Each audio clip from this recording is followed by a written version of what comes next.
Assalamualaikum warahmatullahi wabarakatuh. Kami dari kelompok 100 akan melakukan presentasi mengenai post-test praktikum pemrograman komputer 2021. Dan perkenalkan, nama saya Pumas Teman Afranugroho dengan NIM D600 2069 dan teman saya Siti Cayaneng Putri dengan NIM D600 200 255. Ya, pada modul 1 kita mempelajari mengenai Python dasar. Ada 5 tujuan praktikum pada modul 1. Tujuan yang pertama, agar bisa mengenali bahasa pemrograman Python dan juga sejarah perkembangan Python itu sendiri. Tujuan yang kedua, bisa lebih memahami kelebihan dan kekurangan bahasa pemrograman dari Python. Tujuan yang ketiga, agar mampu memahami konsep dan struktur bahasa pemrograman Python. Tujuan yang keempat, mampu dalam menerjemahkan algoritma dan flowchart untuk menjadi aplikasi dengan menggunakan Python. Dan tujuan yang kelima, bisa untuk membuat program aplikasi sederhana untuk menyelesaikan permasalahan dalam perkuliahan.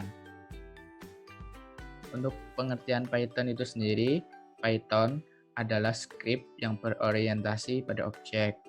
Python dapat digunakan untuk berbagai keperluan pengembangan perangkat lunak dan dapat berjalan di berbagai platform sistem operasi. Jadi, Python merupakan salah satu bahasa pemrograman yang populer, dan Python merupakan bahasa pemrograman yang freeware atau perangkat bebas dalam arti sebenarnya tidak ada batasan dalam penyalinannya atau mendistribusikannya. Kemudian Python juga memiliki kelebihan dan kekurangan. Kelebihan yang pertama, mudah untuk digunakan dalam mengembangkan sebuah produk perangkat lunak, perangkat keras, Internet of Things, aplikasi web maupun video game. Yang kedua, selain memiliki keterbacaan kode yang tinggi sehingga kode mudah dipahami, bahasa pemrograman ini memiliki library yang sangat banyak dan luas.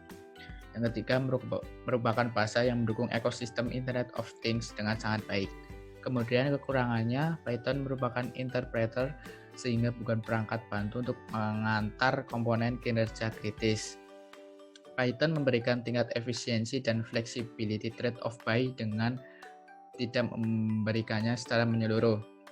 Python tidak dapat digunakan sebagai dasar bahasa pemrograman implementasi untuk beberapa komponen, tetapi dapat bekerja dengan baik sebagai bagian depan script interface. Kemudian, algoritma Python merupakan sekumpulan instruksi yang dijalankan untuk mendapat solusi dari masalah yang ada. Kemudian flowchart adalah representasi secara simbolik dari suatu algoritma atau prosedur untuk menyelesaikan suatu masalah, yang berarti dengan menggunakan flowchart akan memudahkan pengguna melakukan pengecekan bagian-bagian yang terlupakan dalam analisis masalah. Selanjutnya saya akan menjelaskan tentang script pengulangan dan pengandaian. Di sini kita menggunakan pengulangan for. Pengulangan for melakukan pengulangan dengan mengambil elemen dari list yang telah dibuat. Kemudian ada pengulangan while. Pengulangan while ini pengulangan yang akan terus dilakukan jika bernilai benar. Di sini while barang lower ini akan pengulangan akan terus berulang sampai kita mengetikkan iya, maka pengulangan akan berhenti. Berikutnya ada pengandaian. Di sini ada pengandaian if else. Jika kita mempunyai diskon dan diskonnya benar, maka kita akan mendapatkan 15%. Dan jika diskon yang kita masukkan itu salah, maka akan muncul tulisan mohon maaf, voucher tidak dapat digunakan dan kita tidak mendapatkan diskon. Dan di sini juga ada if elif. Jika kita mempunyai diskon kan tadi kita akan disuruh untuk memasukkan vouchernya. Jika tidak, maka kita langsung tidak mendapatkan diskon dengan diskon 0.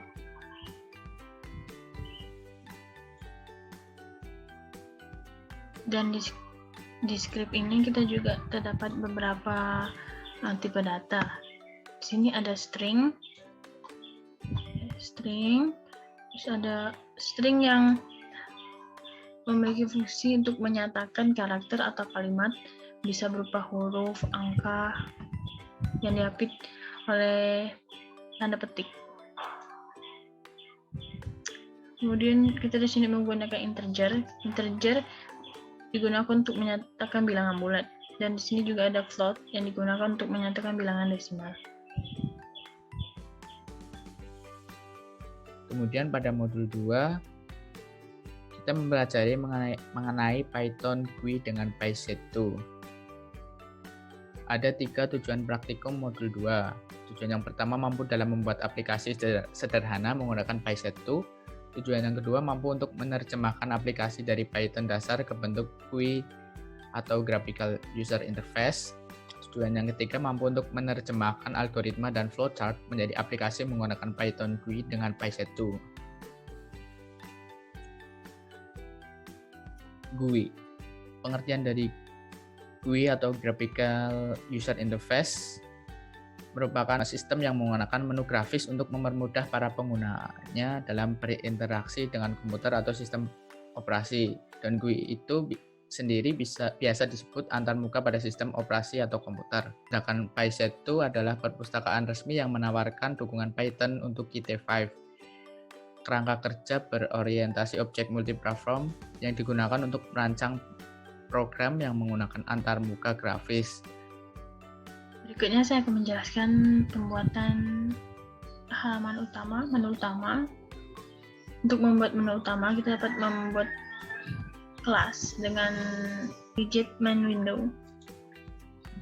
Untuk menuliskan judul, kita dapat mengeset dengan script set window title dengan judul menu utama, dan warnanya dapat kita ubah menggunakan background color dengan warna hijau.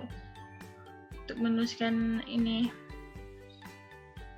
PT ini, kita dapat menggunakan widget keylabel. Keylabel berfungsi untuk menampilkan tulisan atau teks. Berikutnya kita akan membuat menu bar, dapat menuliskan script seperti ini. Selanjutnya untuk menu account, di sini ada tombol perhitungan dan tanda pendapatan, atau di menu tabel sini juga ada daftar pemesanan dan tombol daftar pemesanan dan daftar barang. Untuk membuat tombol ini kita dapat menggunakan widget key plus button dengan nama daftar barang. Begitu juga ini daftar pemesanan. Untuk menampilkan menu atau program lain, program dari daftar pemesanan, di sini kita dapat mengimportnya dari menu daftar pemesanan dengan cara menuliskan from pemesanan, import pemesanan. Begitu juga dengan daftar pendapatan dengan menuliskan from pendapatan, import daftar pendapatan. Berikutnya ada program perhitungan. Sama seperti main menu sebelumnya, kita pertama-tama membuat jendela atau Windows dengan nama pengeluaran. Di Windows ini kita dapat menuliskan tanggal, nama, harga, jumlah pengeluaran ini dengan menggunakan widget label. Dan untuk membuat box ini, kita dapat menggunakan widget date edit. Date edit ini untuk mengatur waktu atau tanggal yang dapat kita atur. Kemudian ada untuk box di nama barang, harga barang, dan pengeluaran. Itu kita menggunakan line edit. Line edit ini untuk mengedit teks. Kemudian yang untuk jumlah barang itu kita menggunakan spinbox. Spinbox ini kita dapat menentukan nilai dengan menggunakan tombol atas untuk menambah barang, contohnya seperti ini, dan tombol bawah untuk mengurangi. Kemudian di sini juga ada beberapa tombol untuk hitung, hapus, dan kembali. Kita menggunakan key plus button. Untuk mengatur layoutnya, kita dapat menggunakan widget key from layout sehingga tampilan akan seperti ini. Kemudian untuk perhitungannya, untuk pengeluarannya yaitu harga unit dikali jumlah. Harga unit yang akan dihitung nanti itu sesuai dengan apa yang telah kita input sebelumnya dan jumlah yang kita input. Contohnya seperti ini. Kita masukkan harga celana 30.000 dengan jumlahnya 9. Kita tekan tombol hitung, maka harganya adalah 270.000. Di sini juga ada tombol hapus. Ketika kita menekan tombol hapus ini akan keluar widget message untuk beri peringatan apakah yakin untuk menghapus. Jika yes, maka akan terhapus.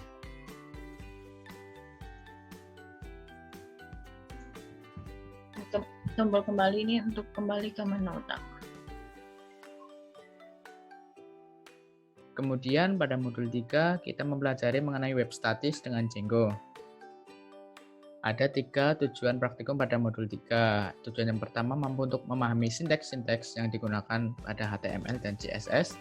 Yang kedua, mampu dalam memahami penggunaan Django. Dan tujuan yang terakhir, mampu untuk membuat tampilan web statis sederhana menggunakan HTML dan CSS melalui Django. Selanjutnya, saya akan menjelaskan cara membuat project. Pertama-tama kita dapat membuat folder di C pada CMD dengan django.admin start project dengan nama folder modul 3. Berikutnya kita dapat membuka folder yang telah kita buat di Sublime Text. Di sini ada setting, di dalam setting kita tambahkan templates. Untuk nanti kita membuat template dan kita tambahkan static untuk menambahkan foto. Kemudian kita dapat membuat template-nya dengan folder tipe HTML. Setelah kita membuat HTML-nya, kita dapat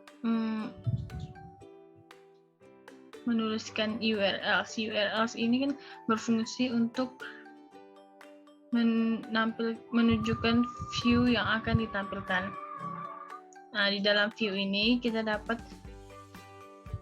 merequest tampilan yang dipilih oleh user di sini dengan request home.html.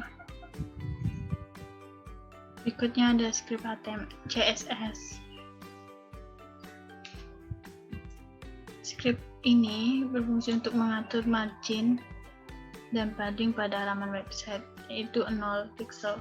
Kemudian di bagian bodinya terdapat script untuk mengatur gambar dengan ketentuan background image seperti ini dengan background size-nya cover, yaitu untuk menutupi seluruh halaman website dengan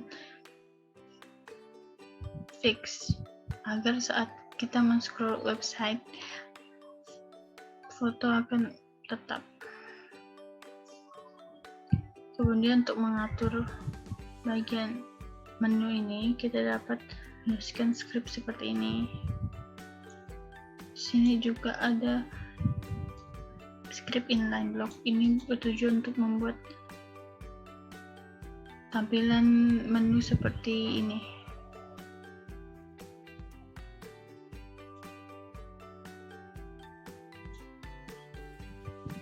Di sini juga ada background color white dan color black. Ini berfungsi ketika kita pindahkan kursor ke menu, maka backgroundnya akan menjadi putih dengan warna tulisan hitam.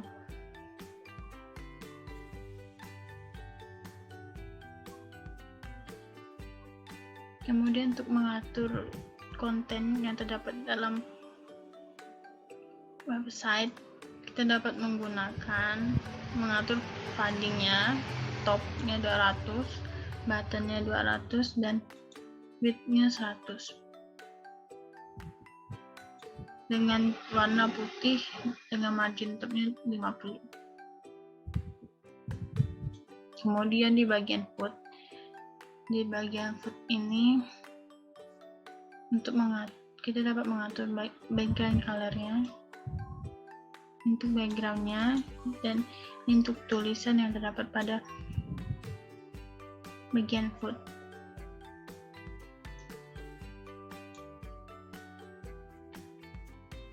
Di sini juga ada bagian footer dengan posisi absolut dan background color-nya seperti ini dengan padding left-nya 0 dan width-nya 150. Kemudian pada modul terakhir, modul 4, kita mempelajari mengenai web dinamis dengan Django. Ada 3 tujuan praktikum pada modul 4. Tujuan yang pertama mampu untuk mengenal dan mengetahui cara kerja website dinamis. Tujuan yang kedua mampu dalam membuat database dan tabel pada MySQL. Tujuan yang ketiga mampu dalam memanipulasi data di dalam tabel. Penjelasan mengenai database. Database atau basis data adalah kumpulan informasi yang disimpan di dalam komputer secara sistematik sehingga dapat diperiksa menggunakan suatu program komputer untuk memperoleh informasi dari basis data tersebut. Yang berarti kegunaan utama sistem basis data adalah agar pemakai mampu menyusun suatu pandangan atau view abstraksi data. Hal ini bertujuan untuk menyederhanakan interaksi antara pengguna dengan sistemnya, dan basis data dapat mempresentasikan pandangan yang berbeda kepada para pengguna, programmer, dan administratornya. Kemudian manfaat database dalam sebuah perusahaan yaitu proses penyimpanan, akses, pembaruan, dan penghapusan data bisa dilakukan dengan mudah. Dan selain itu, juga data pada database tidak mudah diubah oleh semua orang meskipun data digunakan oleh berbagai pihak, karena dapat dikontrol dari server pusat saja. Berikutnya ada proses CRUD atau create, read, update, delete. Pertama ada create. Create merupakan proses pembuatan data baru. Proses ini biasa dilakukan ketika user mendaftar pada sebuah halaman website. Data yang dimasukkan akan disimpan di dalam database menggunakan operasi create. Kedua ada read. Read merupakan proses pengambilan data dari database.